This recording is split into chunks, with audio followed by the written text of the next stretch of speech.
Yes, good night to the panel. Good night. Good Welcome. night, good Night. night. Yes, good night. What I realize is that we can't sit in the Caribbean and be naive. It is believed, I don't know for how long, but I think Skerritt did live. I'm not sure which parish he was in, but I know he had allyship in Mm-hmm. Barbados. And where I'm going with this, because I don't have much time. Yes, yes. What I'm seeing or foreseeing is that the strategy, or I should say, the Motley-led strategy in Barbados, it seems to defect them and dupe them. So the cybercrime bill kind of haze down, but it hasn't disappeared. But what I think will happen if this strategy is used in another place, don't feel that when Beijing's wake up, because apparently they're still sleeping, they're still wherever it was that they was talking about the passport and jumping up. I think it was it East Coast. I'm not sure if it was East Coast or not, but they're still in that mode. And they're still in the they're still in that by-election party mode slash crop over mode. But when the real fire, the pot of the legislative draft is turned on, and Beijing start to realize that the Barbados that they knew is no longer, because sweetheart darling has taken it into a different spectrum. Then the people will realize, that Yes, how, as the Beijing say, household keeping. I will yes, let you go because yes. another But caller wants to come y- in, y- but yes, yes, but no, go but ahead. point well taken. Point well taken. Thank you so much for calling. We appreciate it. And let me just there's another caller there, but thank you. Very All the good best. point. Thank you so much. Thank you. Okay, there another call came in, but Adrian, there is a very important one here that somebody's written. Okay. And look at Hector John at 9:43, because I don't want to remove that number. Okay, but let me see if I can answer this call. But read Hector John at 9:43. I Good night, caller. Welcome to the Marcia Week Show. Good night. I am doing great.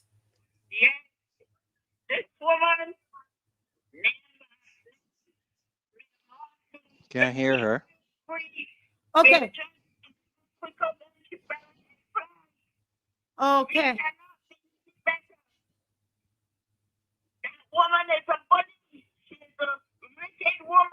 All right. Because she buried the flag.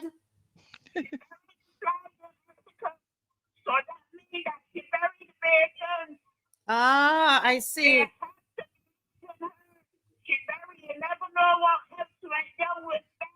Mm-hmm. I see. I see. Okay. Yes. Okay. But thank you so much for calling. Thank you. I Yes, ma'am. Okay. I see a Hector John. He says Mia Motley needs to apologize to the community of Oh, Salisbury. not that one. Not that Okay. one. It was very important. But okay, he said here the sleeping village, the sleeping village of Salisbury was bombarded with expired tear gas by RSS from 4 a.m. Yes. on December 5th, 2019. Oh, okay, that's 2019. Right. Right. Okay. Yeah. That All was. right. Okay. Yeah. Let me just see. There was another call, but you see if you see any other comments that you might want to read. All right. Yeah. Using it. Thank you so Right. much. No problem. Let's see here. Did I miss?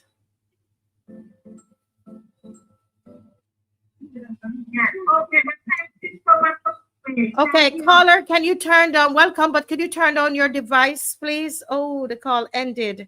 It was a call from Dominica, I think it was. Mm.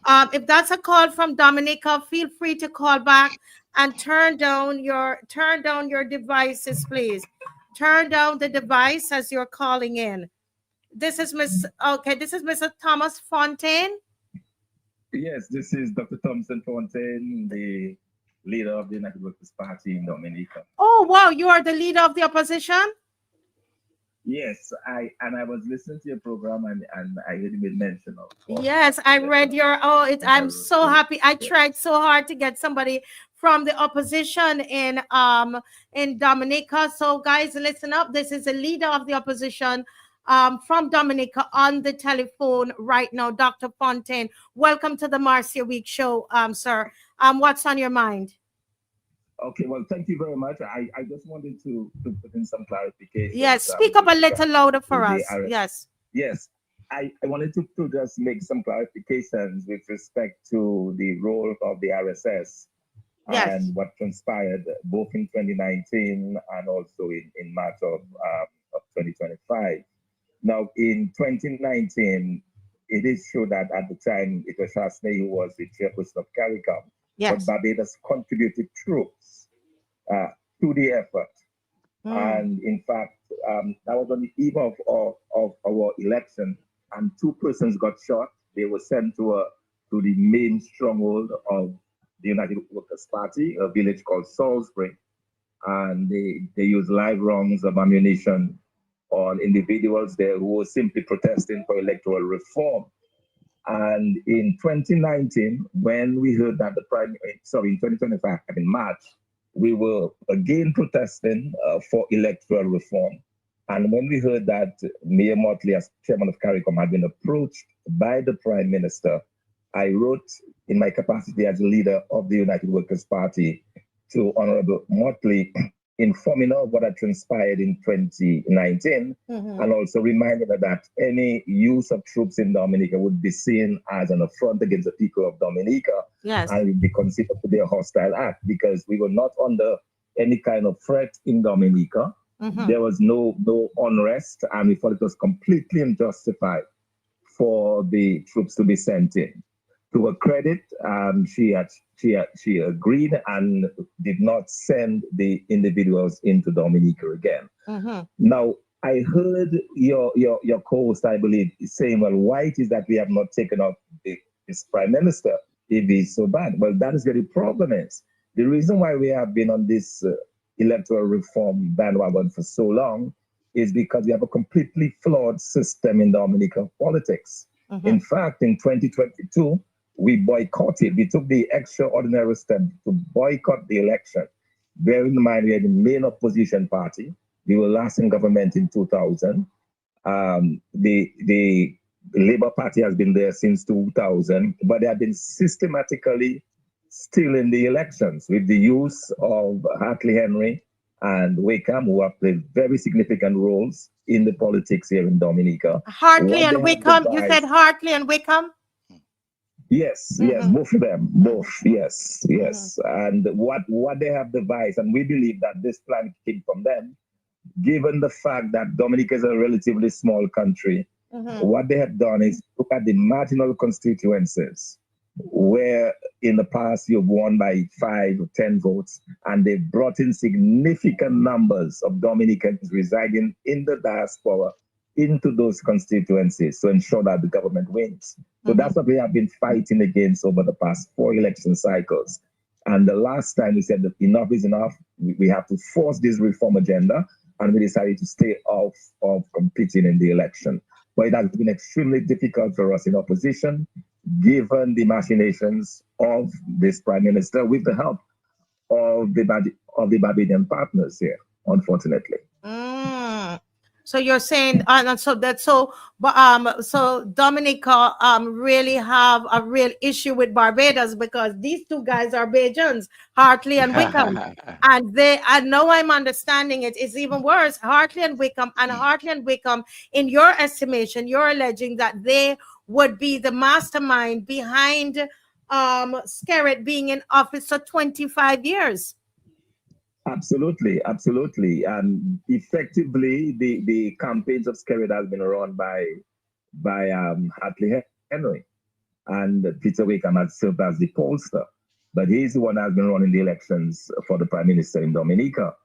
And part of that legacy that they have established is what I just described. So they have used the coffers of government and spent millions of dollars, chartered flights from the United States, from the U.S. Virgin Islands, chartered ferries from Antigua, Guadeloupe, and Martinique. And they brought down individuals in selected communities, those particular areas where they are basically, it's close and they have done it. Now, just to give you a sense as to how close it is, Mm-hmm. in 2009, when we lost the elections, we actually lost 5 seats by a combined total of 220 votes. Okay, Mm. 5 seats that we lost as the opposition by a combined total of 220 votes. So that gives you a sense as to how close the elections can be. But they have basically erased that now, because what they do, they look at the constituencies where it is extremely close, and then they bring in numbers. In my own constituency, they brought in 52 persons that Uh-huh. year, and I lost by 2 votes. Wow. In a neighboring constituency, they brought in over 200 individuals, and we lost there by 20 votes. So that has been happening systematically. And we were hoping that your Prime Minister, Honorable Mia Motley, would use the good offices to really advocate on electoral reform, because ironically, she contributed to the whole electoral reform campaign. When she was in opposition, she was actually hired to do uh, uh, a project in Dominica to make recommendations for electoral reform. So she's very well aware of the issues and the problems that we are facing in Dominica, and this wholesome embrace of a prime minister who is violent towards his people, because in the March 19th election, in a March 19th protest action, unprovoked, he unleashed the police forces, with tear gas and rubber bullets and so on, completely unprovoked. And he has been doing that. So I'm a bit disheartened, by the role that the Prime Minister Mia Motley continues to play in the Dominican politics, because it seems that she's encouraging something which I'm sure she could not get away with in Barbados. Well, I I'm don't quite know so familiar with much. that. This I remember she's won all the seats, and it's the Yeah. same people behind her. It's alleged behind her. Hartley, Wickham, and what's the other name? Hartley, Wickham, and what's the other name? There's a there. Well, I'm only familiar with Hartley and Wickham. I'm not familiar with the third Right, person there's that a was there's a mentioned. Yeah. Chinese Zhong Oh, Zhong Chung, yeah. Zhong. Right. Yeah. Are you familiar? Yes, I am familiar with Chong. You're Yes, familiar. absolutely. What role in your mind does he play in the we So know uh-huh. Chong is the IT guy. He's the IT. one that the IT. Yes, he's the IT expert. Mhm. So he's the guy that will troll for emails and get information from people online and so on. That's the kind of role that he plays. Yeah. Yes, yes. So Yeah. Jong, and we've seen that over here as well. IT is a nice way to put it. I'm not saying it's him, but people are finding their phones tapped and other computers entered in. I don't know who did it, but a lot of those kinds of things happen during the election time here. So when is your next election, sir? Well, the next election constitutionally is due in early by March of 2028. Yes. But bear in mind that our last election happened 2 years before it was constitutionally due. The Uh-huh. Prime Minister called the snap election.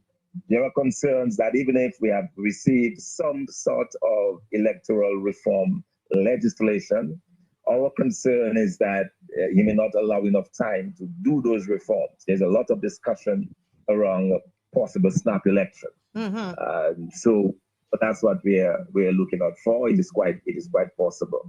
But Okay. according to the constitution, it would be due the first quarter of 2028.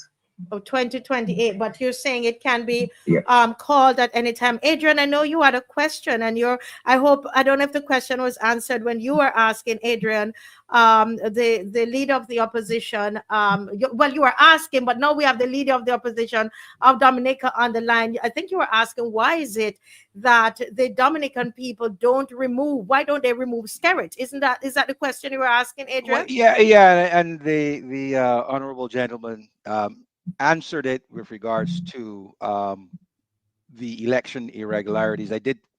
When he said it, I did recall people talking about people flying in to Dominica. Ironically enough, there's a gentleman who plays cricket with me in Boston that went home around that same time. I never asked him any questions, but maybe maybe that was part. That was He was why. part of That that was why. contingent that went home on behalf of the Scarrett regime. But So, I mean, I'm assuming that the honorable gentleman has legitimate information, concrete information to, for these 52 people that he said came into his constituency, that he, if he had, don't till 11, if he had to, he can call their names and stuff like that. How would, for one, how is the current election process situated that this could happen? I mean, when you guys go in Barbados, where both parties have individuals in the polling stations that are doing checking of the registry, the register, to ensure that people who come in and present their IDs or whatever are legitimate. Is there a Okay, similar thing so in Dominica as well? Yeah, he's answering now. Yes, go yes, ahead, so sir. I'll explain that. So in the Dominica context, we have absolutely no voter ID cards, no identifications used during the elections. That's one. Secondly, we have a voters list that exceeds the population of Dominica. On our voters list, there are individuals who have been overseas for some 40 years and whose names have not been removed in contravention to our election laws, which basically says that you have to be residing in Dominica within the last 5 years to participate. So the names of these individuals are kept on the voters list. Individuals are brought in, they are sent to different constituencies. We have made everything that has happened in every election. We, as the opposition, we have our agents, as the gentleman rightly indicated. We have our agents in those polling stations. They raise the objections to individuals that they don't recognize as coming from that constituency. They raise the objections. The individuals are allowed to take an oath, and they're still allowed to vote. And those votes go in the general pile. It goes in the pile of voters. What's left for us to do now is to take this via election petitions. And that is what we have been doing. So we go to put the election petitions. We have a judiciary in Dominica that is very much lockstep with the government. Of course, and they will either not look at it in time, at the petitions in time, or simply ignore it. So we have been doing that patiently for the past few election cycles. And thankfully, after the 2019 election, we were able to get, for the very first time, to get the evidence before the Caribbean Court of Justice. But it was already 3 years after the election. And the Caribbean Court of Justice, when they got a chance to look at the evidence of those things I'm talking about, we have people voting on other people's names, persons who are voting without ID cards, the voters list, the CCJ could only opine. They gave an opinion, and they said clearly that there should be no future elections in Dominica with the kind of taints that they observed in the 2019 election. The bloated voters list, no voter ID card, people voting on other people's names. They felt that the election process in Dominica was completely flawed, completely tainted, and that we should have no future elections. What year was that, Dr. Fontaine? Dr. Fontaine, what year was that? That was in July of 2022. That was 3 years after our election in 2019. Yeah. So they came out with that opinion in July, and you can Google it online. You'll see the opinion there. They were very clear because they had a chance to see the evidence that we have in terms of affidavits, in terms of objecting to persons who we know for a fact should not be voting in those elections. And we brought all of that. So the Prime Minister of Dominica, having this report from the CCJ of July of 2022, he calls a snap election 4 months later in November of 2022. And that is the reason why we did not participate in those elections. So Dr. Fontaine, did CARICOM speak today? My question to you is, CARICOM, CCJ said they should not have any more elections until they fix these things. But he goes ahead 4 months later and calls it. What was CARICOM's response? The CARICOM did absolutely nothing. And bear in mind, and that's some of my problem that I have with CARICOM. It looks like it's an old boys club. They refuse to take action against those that, like the Prime Minister of Dominica, that has erred against the people of Dominica, and they've given him full and complete support. And like even the CARICOM observer missions, if you look at their reports election after election cycle, the CARICOM observer reports always says the same thing, that the elections are neither free nor fair. They've been saying that over and over, yet the leaders do nothing. They continue to embrace and encourage, as it were, Dominica's prime minister in what he's doing. So CARICOM, in my view, is completely useless as far as that is concerned in making any difference to us. And that's the reason why there's a lot of anger even now by the people of Dominica against Prime Minister Mia Motley and against her involvement and, quite frankly, blatant interference in the internal affairs of Dominica and internal politics of Dominica. And the fact that she's coming to Dominica tomorrow on Sunday is further evidence of that. And the people of Dominica, they're not happy about it. Wow. Any questions there, Adrian? Because we're so happy you called in, because we've been trying to get the correct information, and I'm glad that he called in to say that that his letter, the letter we read, that I read, was able to cause the CARICOM not to send the troops. So the troops actually were sent in 2019, Adrian, and not 2025. So we want to correct that to our viewers, that we made an error in that the troops were not sent in 2025. The troops were sent in 2019. Any questions there? Yeah. Any questions, Adrian? Actually, no, I don't. The honorable gentleman was very clear and detailed in what they have. Those would have been follow-up questions, but he answered all of what I would have asked. And quite frankly, they've done quite a bit. I'm amazed that I'm hearing this for the first time. I try to follow Caribbean news as best as I can. So I think this needs to be aired out more, publicized more, in reference where CARICOM is making comments. I'm going to actually look for your information online, and I will make it my business that when I see CARICOM Secretariat out there making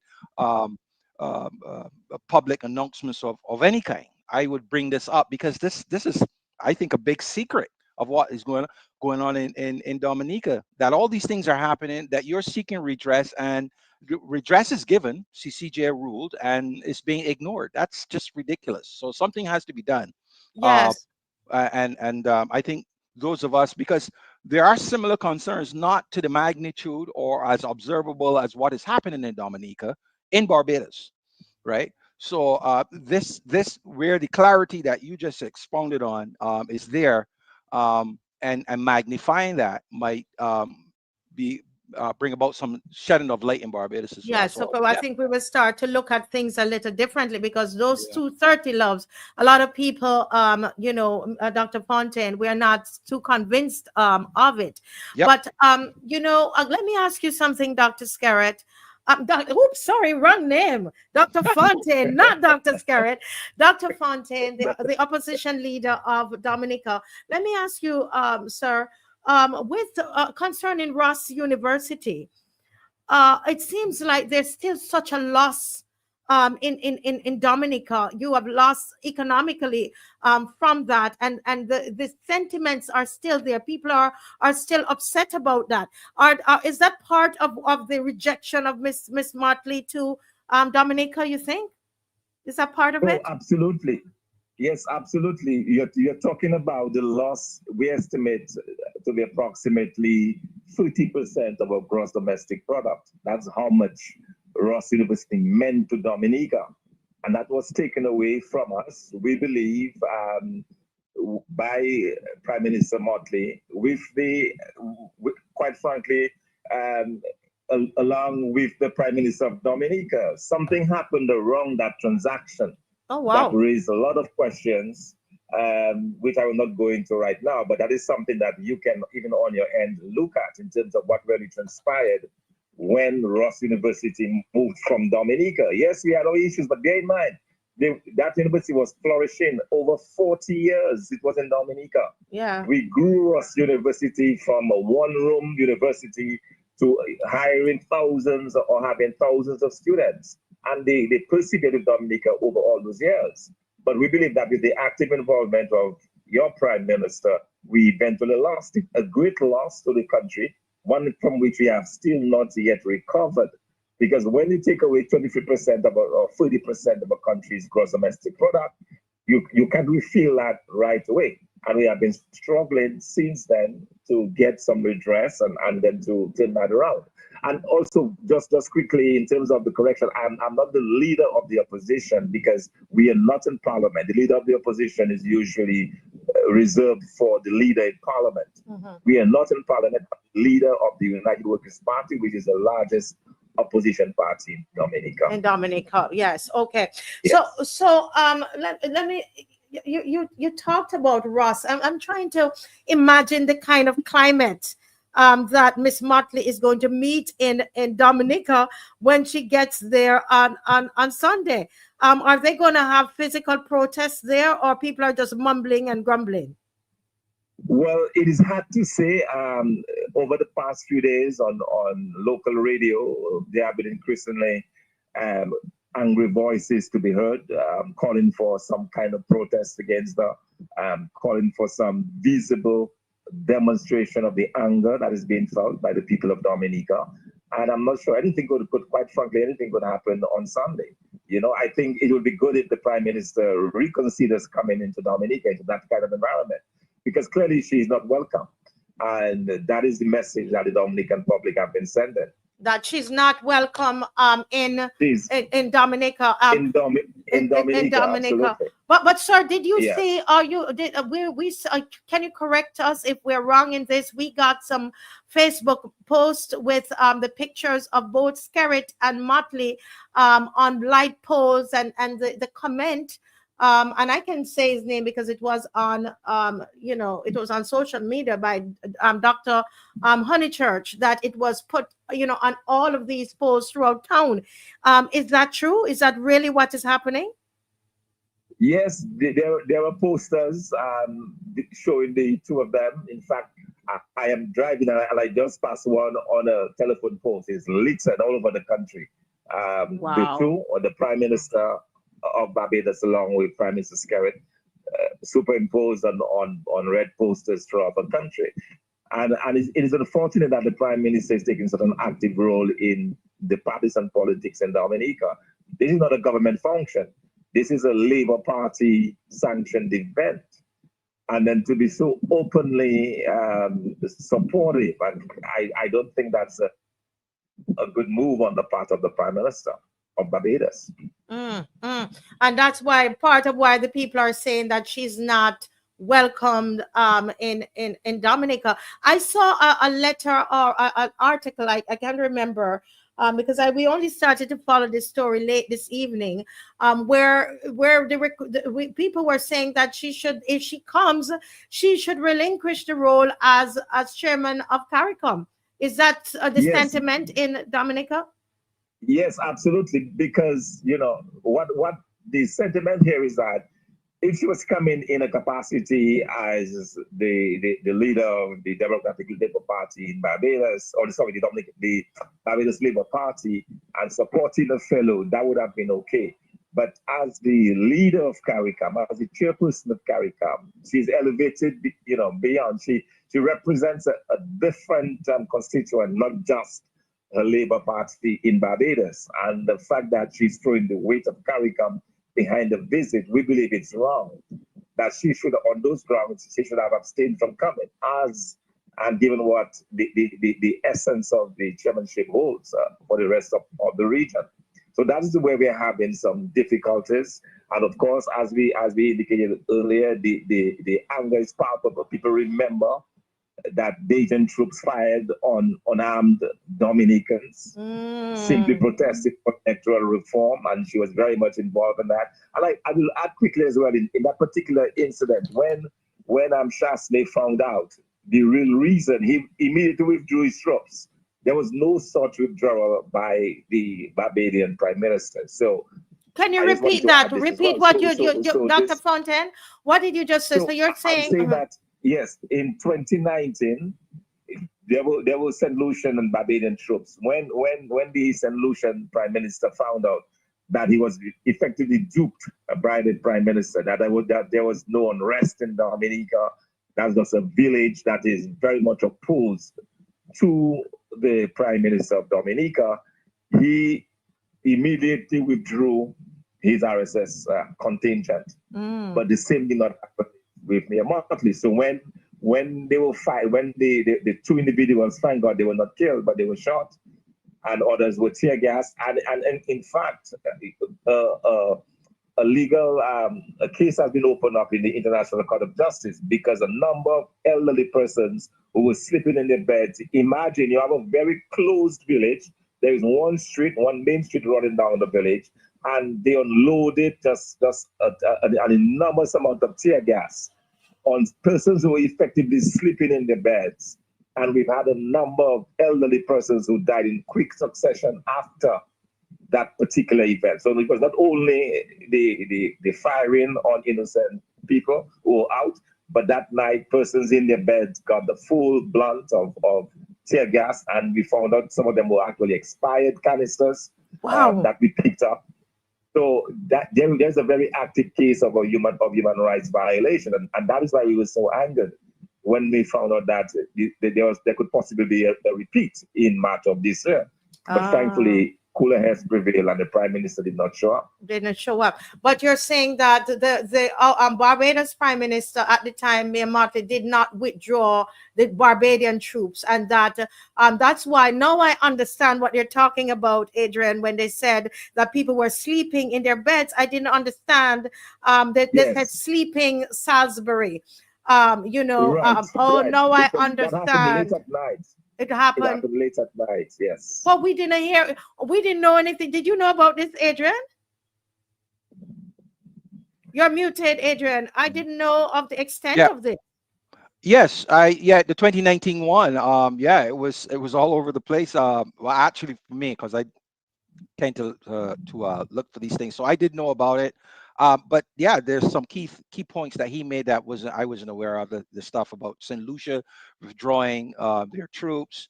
I didn't know that it was actually Barbadian troops who actually fired shots that injured, if not killed, people. So those are important details. Not surprising, but important details that I was not aware of. Wow. So, oh boy, as Richard said, what in the heavens name is this? Mm. This is, you see, a lot of these things we are not, we don't know the Yep. details. I knew something went down there, but we just don't know the details. And this is what journalists really need to do. And honestly, I wish I could come on a plane and go down to Dominica on Sunday to get these stories. I really wish I could do that. Mr. Yes, that would be Fontaine. great. Absolutely, that would be fantastic because we feel, in a way, we feel that we are left to our own devices. We feel isolated. We feel like the rest of the region does not care about what's going on in Dominica, but we are really suffering politically. And and to compound matters, we have a government that is so incompetent. We have the issues of the CBI, where millions of our dollars is missing. We have real issues here in Dominica, and we seem to be left on our own. Lack of interest by the rest of CARICOM, and the active support and encouragement by the CARICOM chair. And that to me is simply unacceptable. Yes, it is. I want to, sir. I know I've had you on here a long time, but I want to publicly invite you back on. With, hopefully I can get the. I was trying to reach the opposition leader for St. Vincent today. I'm hoping I can get him on, yourself and the opposition leader for Barbados on the program. So it is right for the three of you on, and probably for, if there's another opposition party, you said. Well, we're the main opposition party. The other parties are very small, and we're the main. Normally, the elections are contested between ourselves and the Labour Party. So, do you have anybody in Parliament? Right? How is the Parliament made up? No, we don't. Okay, so what happened when the snap election was called? Independent candidates went up. Mm-hmm. So two of those independent candidates won, and the two of them in our strongholds, in our party strongholds, Mm-hmm. two independent candidates. And in addition to those two independent candidates, there are 4 additional senators that have been appointed. Right, So we because have of the 6 two. Mm-hmm. Okay, I got it. So you have 6. in the 30-member parliament. So, Mhm. so 6 in the 30-member parliament. Yeah. I see. So you don't really have an opposition, you know, in the parliament. It's the same, similar thing like us. You have two, we have one. So, you know, one person crossed in our case. So, well, let's have a. Right. We would love to have. You know, I'm going, and I have your number, and I will reach out to you and the leader of the opposition um St. Vincent and the Grenadines and the leader of the opposition for Barbados. And we will have I would love for you to be part of a panel, sir. Oh, absolutely. It will be my pleasure. Yes, yes, I I think it. Go I ahead, just have Mr. Hines. My one other. last question, sir. You had you mentioned that you have a case with the World Court or something like that, based on the 2019 Yes, issue. yes, yes. Could you I talked to the two. anybody has information on that if they can post it, because I'm looking Right, forward to read he's about it. trying to say something. Let's see if we could hear him, Adrian. He's cutting off a bit. Go ahead, sir. Okay, yes. So I was getting that we have on the CDI, the court, Dominica, where we are basically asking that all of the monies that are generated from the sale of our passports comes through a consolidated fund. Because as it is set up currently, the majority of the funds. Oh, okay. It's reconnecting, Adrian. Reconnect. Let's see if it And works. he Okay, repeat what goes, you said, Dr. Fontaine. You were reconnecting at that time. So just repeat what you said, sir. Thank you so oh, much. okay, so yes, okay, great. So I was indicating that we have put a case before the courts in Dominica where we are asking for the government to transfer all of the funds Mm-hmm. that have been raised through the sale of the passport to Mm-hmm. come through our consolidated fund to come to the government treasury. Mm-hmm. Because under the current arrangement, most of the funds generated goes into the hands of an individual, Mm-hmm. Mohammed, who is the head of the Montreal management. Mm-hmm. And he's the one, for example, who is providing funds to the government to build the international airport and to do other projects. So our court case seeks to get those funds redirected directly into our treasury, but more importantly, for the government of Dominica to account for the sale. Right now, we estimate over 50,000 passports have been sold from Dominica. And the monies that we have received in the treasury does not add up to the amount of passports that have been sold. So we are asking the court to force the government to declare those monies and also to basically come clean. So we have gone before the court. The case we appeared this week, and it was put forward to September. So we're next in court in September of this year. Wow, you guys are doing an amazing job of holding them accountable, even though you are not in in the house. But let me ask you something: is there a specific case to the 2019 Salisbury incident in an external court? Yes, yes, there Oh. is. We, like, and interestingly enough, the case was lodged locally, and it did not go very far in our local court Yes. system. But some individuals raised it at the international court, the Human Rights Council of the United Nations. So that is going through that process there. Wow, this is serious. So there's a case there. Wow. At the Human Rights Court concerning this, and Barbados is at the center of it. We would have never known, sir, if you didn't come on to this program. Well, I tell you, I thank you so much. You spent almost over 30 minutes with us.